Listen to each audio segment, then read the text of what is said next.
Pag-usapan natin sa serbisyo ngayon ang pagtaas ng COVID-19 cases sa ilang lugar sa Kabisayaan. Makakausap natin si Mel Feliciano, ang Chief Implementer ng Interagency Task Force o IATF sa Visayas. At pwede rin po kayong sumali sa ating talakayan, i-post ang inyong mga tanong o komento sa ating Facebook Live. Magandang hapon, Mr. Feliciano. Magandang hapon, Ruth, and to the televiewers. Good afternoon. Pakibigyan po kami ng big picture. Ano po ba ang sitwasyon ngayon ng COVID-19 cases dyan sa Visayas?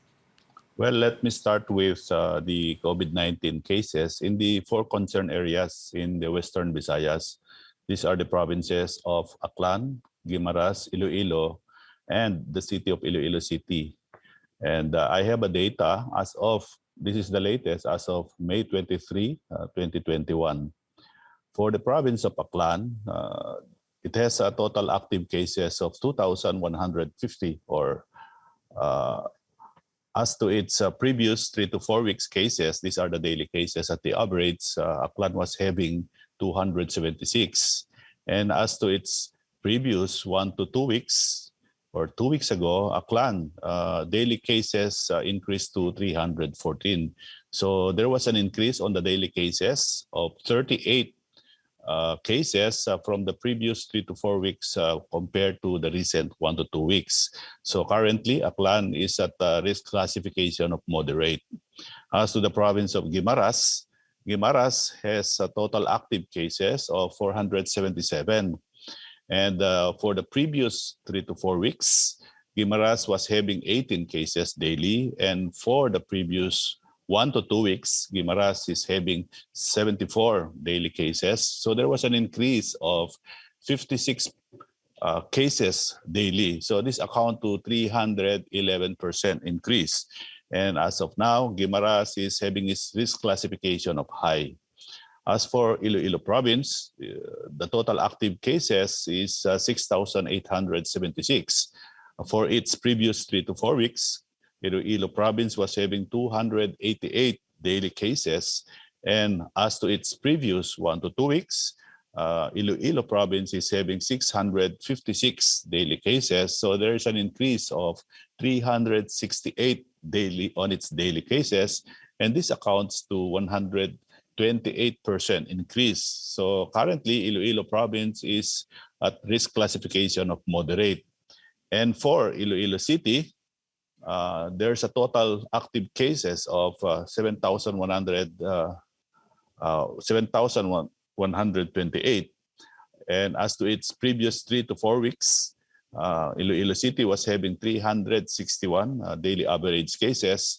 And as to its previous 1 to 2 weeks, Iloilo City was having 674 daily cases. So there was an increase of 313 cases. So this accounts to 87 increase on its percentage change. So currently, Iloilo City is at risk classification of high.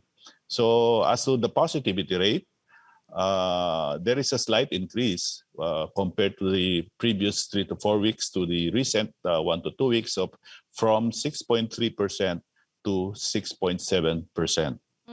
So, we're basically, yun nga po yung nakikita natin trend no, dito sa binanggit yung 4 na lugar. So, talagang grabe yung pagtaas kasi like you're saying, Guimaras is more than 300% ang tinaas ng bilang ng positive cases dyan. Ano po kaya ang dahilan? Well, ang isang dahilan nito is from the previous cases that these localities are having. Minsan pagka mababa na yung cases, so yung awareness on the observation of the minimum health protocols nawawala. So yon, pagka dumadami yung cases, there is a need to really focus on the awareness program by the LGUs. And also it is not remote, no, dahil lang dito sa Cebu nag-start yung variant of concern noong January to February, no. So it is not remote that there are variants that are spreading in the Visayas. The reason why there is a sudden increase in these cases. So isang factor din yon, Ruth. Paano po kaya yung sinasabi nila na baka mamaya mas marami po yung nagkakaroon ng social gatherings, mass gatherings, and also pwede po kaya na may mga galing din po sa mga parang dito sa NCR Plus o nakakauwi po kaya yung mga ganyan? Posible po kaya yon? Yes, it's always a combination, Ruth, no? Kasi there are also cases coming from outside. But basically, sa ganitong mga cases, pag bigla yung laki, it's more on the community transmission already. No, nandiyan na yung cases. So, especially kung ang mga tao hindi sila observant sa mga minimum health protocols, kagaya ng mga gatherings, no? Minsan nagpa-party, nagiinuman. So, these are actually the culprits in the increase of cases. Ano naman po ang ginagawa ngayon ng mga lokal na pamahalaan dyan para mapigilan yung pagtaas ng COVID-19 cases? Well, ito na yung na-advocate ngayon ng ating mga task forces, yung ensure that the PDITR, this is the prevent, detect, isolate, treat, and reintegrate strategies na ini-implement. And they should be properly monitored para sa lahat will be aware of the right protocols. No, basically, it's the right protocols that will prevent the spread of the virus. And also, meron ding mga efforts on its dissemination through tri-media, of course, social media, and importante yung awareness program sa communities ng ating LGUs through our barangay officials. In particular po, Mr. Feliciano, interested kami dun sa binanggit nyo na rin to kanina, yung Iloilo City, kasi isinailalim yan sa Modified Enhanced Community Quarantine. Ano po ang binanggit nyo na yung sitwasyon, yung increase kanina in the number of cases, pero ano po ang ginagawa dyan ng lokal na pamahalaan? Well, yun na nga, through si Mayor Jerry Treñas, no?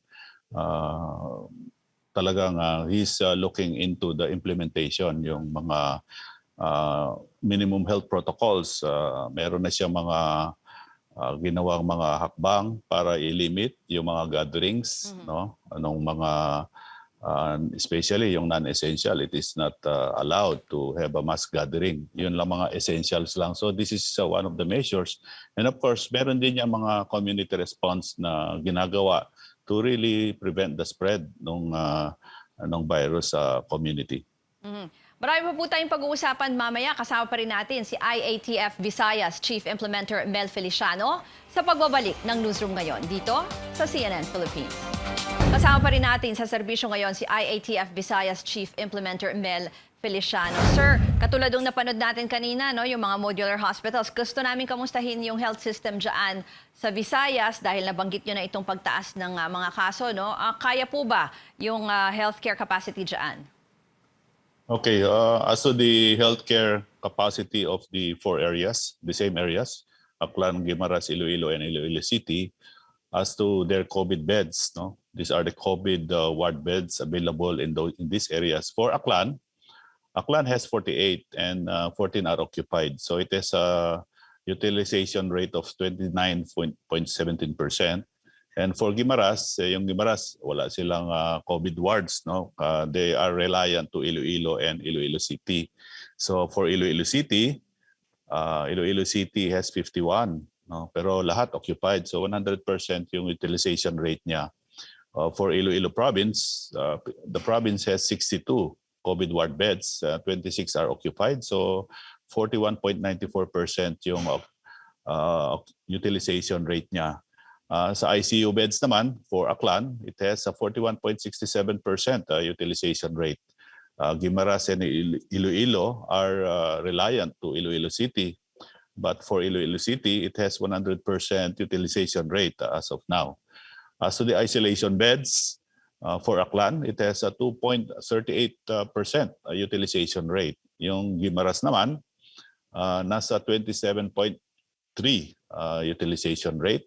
Yung Iloilo, nasa 36.26% and yung Iloilo City, nasa 75.5%. Yes, So as of now, yung classification, risk classification nila is for the three provinces, Aklan, Guimaras, and Iloilo, they are still at low risk. But for Iloilo City, it is at the high risk as far as the healthcare capacity of these areas. So if ever po, sir, tumaas pa po yung kaso, kakayanin naman ho kasi yung iba low risk pa lang, except for Iloilo City. That's why it's under MECQ right now.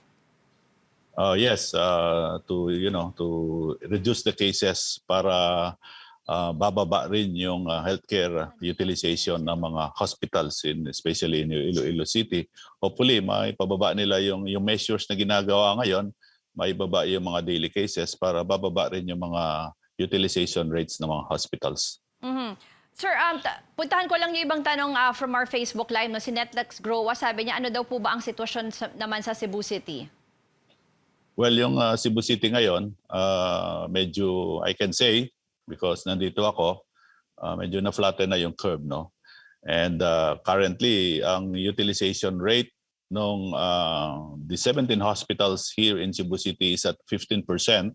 And yung mga daily cases niya ngayon as at the lower, siguro nag-average siya ng mga 20 to 30 cases, no? Despite of, yung sabi nga, na present ng variant of mutation dito.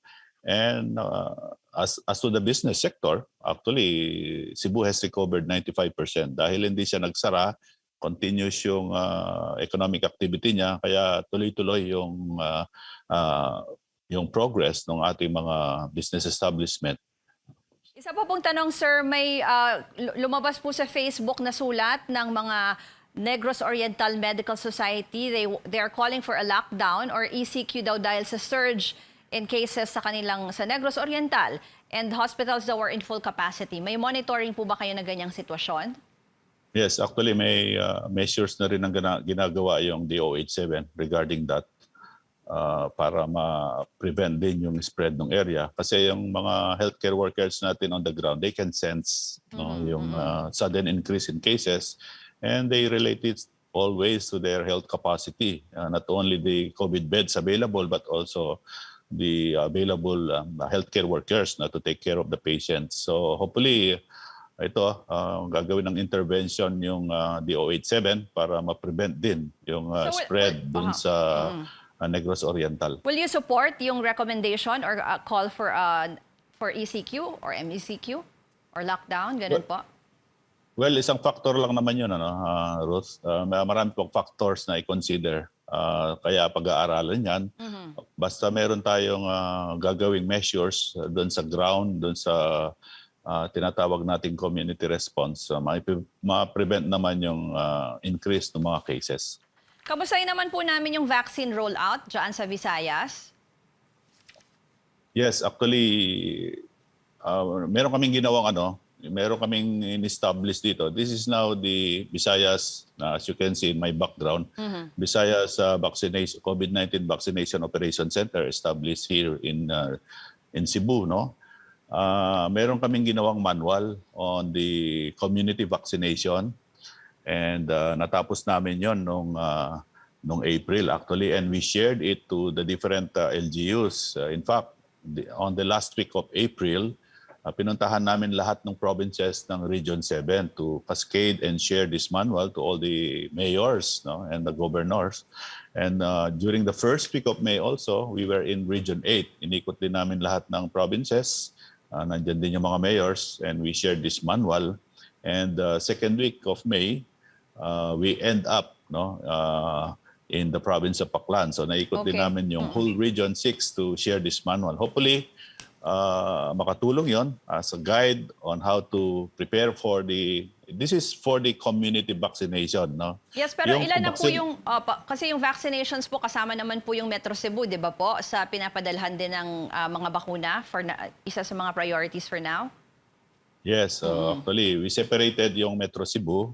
Meron kami ngayong grupo just for Metro Cebu as one of the priorities ng vaccination program ng national government. This is a community vaccination. So we are readying the 7 LGUs that are part of the Metro Cebu for this general vaccination. As far as the vaccination naman doon sa mga priorities, A1, A2, A3, and now kasama na yung A4, wala naman nakikita pang problema. Ang aming concern talaga is yung general population vaccination program na dapat talaga paghandaan ng maigi para magiging progresyo at saka orderly yung vaccination program natin. Ilan na po ang nabakunahan? Well, I don't have the data, but all the vaccines were administered that were sent in Cebu. Wala lang akong data ngayon. And we continuously, actually as far as the vaccination venues are concerned, we have more than enough for the initial vaccination program, but we will be adding for the community vaccination program later on. Okay, maraming po salamat sa inyong panahon, si IATF Visayas Chief Implementer Mel Feliciano.